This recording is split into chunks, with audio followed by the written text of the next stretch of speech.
დაკავებულ პოლიტიკოსებს გივით არგამაძეც დაემატა ნაციონალური მოძრაობის ყოფილი დეპუტატი დროებითი საგამოძიებო კომისიის ხდომაზე არ გამოცხადების გამო ციხეში 7 თვეს გაატარებს. თარგამაძეს აღკვეთის ღონისძიებად შეფარდებული გირაო თავის დროზე გადახდილი ჰქონდა. ის დღეს პოლიციის განყოფილებაში თავად მივიდა. საპატიმრო განაჩენი გამოუტანეს ამავე საქმეზე გირაოს გადაუხდელობის გამო უკვე პატიმრობაში მყოფ ნიკა მელიასაც. დროებითი საგამოძიებო კომისიის მოთხოვნისადმი დაუმორჩილებლობის ბრალდებით საპატიმრო დაწესებულებაში ამ დროისთვის უკვე 8 პოლიტიკოსი იმყოფება, რომლებიც კომისიას პარლამენტის ლეგიტიმაციის არაღიარების არგუმენტით სრულ უნდობლობას უცხადებენ. ყველა მათგანი კომისიის მხრიდან სხვადასხვა რეზონანსულ საქმეზე განმარტებების მოსასმენად იყო დაბარებული. მმართველი გუნდი ოპონენტებს კანონდარღვევაში ადანაშაულებს სასამართლოს გადაწყვეტილებების და დაკავებების გამო შიდა პოლიტიკური სპექტრის გარდა რეაქციები მწვავეა უცხოეთიდანაც. ნიკა მელია რიგით მეექვსე პოლიტიკოსია, ვისაც ბოლო ერთ თვეში პარლამენტის დროებითი საგამოძიებო კომისიის ხდომაზე გამოუცხადებლობის გამო პატიმრობა მიესაჯა. გადაწყვეტილება დღევანდელ სასამართლოს ხდომაზე თბილისის საქალაქო სასამართლოს მოსამართლემ ნინო გალუსტაშვილმა მიიღო. მელიას პატიმრობასთან ერთად 2019 წელს სისხლის სამართლის საქმეზე, რომელიც სამსახურეობრივი უფლებამოსილების ბოროტად გამოყენებას გულისხმობს, შეფარდებული ჯარიმის 25,000 ლარის გადახდაც დაევალა. აღნიშნული ჯარიმამ პოლიტიკოსს ამ დრომდე გადახდილი არ ჰქონდა. განაჩენის გამოცხადებას არ დასწრებია ბრალდებული ნიკა მელია, ვინაიდან ის მოსამართლეს ზვიად შვანგირაძისთვის წყლის შესხმის გამო სხდომათა დარბაზიდან გაძევებულია. მელიას ნობილიტეს დამუშავება საქართველოს სისხლის სამართლის კოდექსის 359 გადასწრებული დანაშაულის ჩადენისთვის და საჭირის სახე და ზომად განესაზღვროს პრივატული თავისუფლების საფრთხე. მას 2 წლის ჩამოერთვა საქართველოს სამსახურის დანიშნული თანამდებობის დაკავების უფლება. ნიკა მელია მოსამართლის გადაწყვეტილებას რუსთავის ნომერ 12 დაწესებულებაში გაეცნო. მოსამართლის გადაწყვეტილებას პოლიტიკურ მოტივებს უკავშირებს მელიას უფლებადამცველი, რომელსაც მიაჩნია, რომ უშუალოდ საქმეში არსებული მტკიცებულებები, ასევე მელიას დაკავების ფორმა ბევრ კითხვას პატებს. საპირისპირო მოსაზრება აქვს ბრალდების მხარეს. პროკურორის განმარტებით მელიას საგამოძიებო კომისიის კანონიერ მოთხოვნას არ დაემორჩილა, მოსამართლემ კი შესაბამისი გადაწყვეტილება გამოიტანა. რაც არ უნდა იკითხონ და წერონ და რა განაჩენიც არ უნდა გამოიტანონ ნიკა მელიასთან ეს არის წმინდა წყლის პოლიტიკური გადაწყვეტილება. ნიკა არც ადრე აპირებდა და არც ახლა აპირებს აღნიშნული განაჩენით მასზე დამოკიდებული სასჯელის, ასე ვთქვათ, აღსრულებას, რაც შეეხება ჯარიმას. საქმეში წარმოდგენილი მტკიცებულებები, მოწმეთა ჩვენებები, ნორმატიული ბაზა იძლეოდა იმის საფუძველს, რომ ბრალდებულის მიმართ გამოტანილი იქნებოდა გამომტყუნებელი განაჩენი. შესაბამისად, ამის მოლოდინით ჩვენ გვქონდა ნამდვილად. დღესვე კიდევ ერთი პოლიტიკოსის გივით არგამაძის საქმეზე განაჩენი დადგა.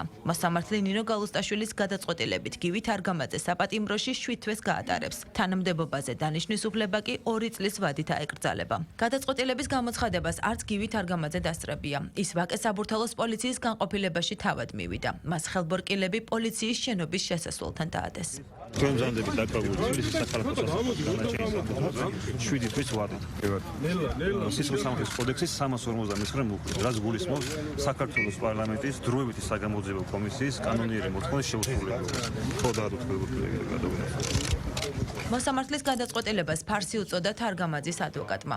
ბექა ბასილაიას განმარტებით სასამართლომ აღნიშნული გადაწყვეტილებით დავალება შეასრულა. პროკურორის შეფასებით კი საქმის პოლიტიკურ მოტივებზე ეჭვი დაცვის მხარის სუბიექტური შეფასებაა. სასამართლო კი სამართლებრივ ჭრილში მსჯელობს. უკვე დაწერილი გადაწყვეტილება ედო ამ საბოლოო სიტყვის მოსმენას მისთვის არავითარი მნიშვნელობა არ ჰქონდა. წამიერადვე გამოაცხადა გადაწყვეტილება. ეს პირდაპირ მტკიცებულება იმის, რაც ისედაც ვიცით არაერთი სხვა პირდაპირ მტკიცებულებით პოლიტიკურად მოტივირებულ საქმეებზე მიიღება ზუსტად ის გადაწყვეტილება, რაც ქართული ოცნების კობახიძის, ივანიშვილის მხრიდან მოდის სასამართლოზე დავალების სახით. მოლოდინი იმისა, რაც ჰქონდა, წარმოდგენილი მტკიცებულებების საფუძველზე გამოიტანა გამომტყუნებელი განაჩენი. გარემოება, რომ მათი აზრით არის პოლიტიკური, ეს არის მათი სუბიექტური შეხედულება. ჩვენ ამას ვაფასებთ როგორც სამართლებრივ ჭრილში და სამართლებრივი კუთხით ჰქონდა სასამართლოში წარმოგებული, ბუნებრივია სასამართლომ სამართლებრივ ჭრილში შეფასა აღნიშნული განაჩენი. ნიკა მელიასა და გივით არგამაძისთვის პატიმრობის მისჯა შეფასებების საგანია პოლიტიკურ სპექტრში.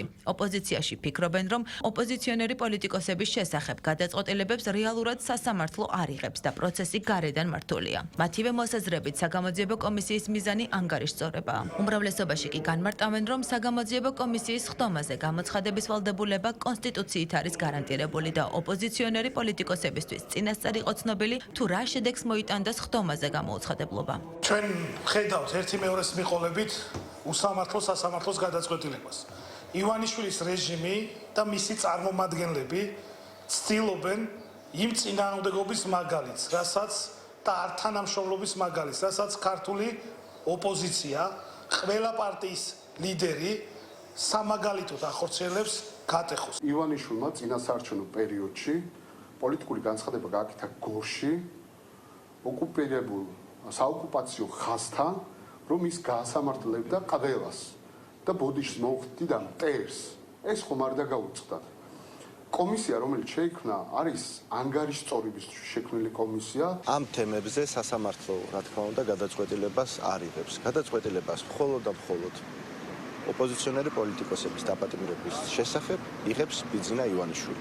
არსებობს სია, ხოლო საფუძველს ყოველთვის მოძებნა. თავად ამ კომისიის შექმნა, სადაც არ გამოუცხადებლობის გამო აკავებენ პოლიტიკოსებს, თავიდან ემსახურებოდა პოლიტიკურ მიზანს, მისი გაცხადებული მიზანი რომ თურმე აპირებენ ნაციონალური მოძრაობის რეჟიმის გასამართლებას და მათ მიერ ჩადენილი დანაშაულების გამოძიებას, რა თქმა უნდა, უკვე ყველა კარგად ხედავს, რომ ეს ასე არ არის, რადგან ამ კომისიაზე დღემდე არ არიან დაბარებული რეალურად ნაციონალური მოძრაობის რეჟიმის მთავარი მმართველი პირები. არ გამოცხადება პოლიციელის შეურაცხყოფა, პოლიციელზე ხელის დარტყმა. ეს არის მიზანმიმართული დისკრედიტაციის მცდელობები, რომ ყველა სახელმწიფო ინსტიტუცია უნდათ დააზიანონ, ჩამოშალონ, მაგრამ არ გამოვა. სადისტური ხელისუფლების ერთ-ერთი მნიშვნელოვანი შემადგენელი ნაწილი იყო გივი თარგამაძე ყოველთვის.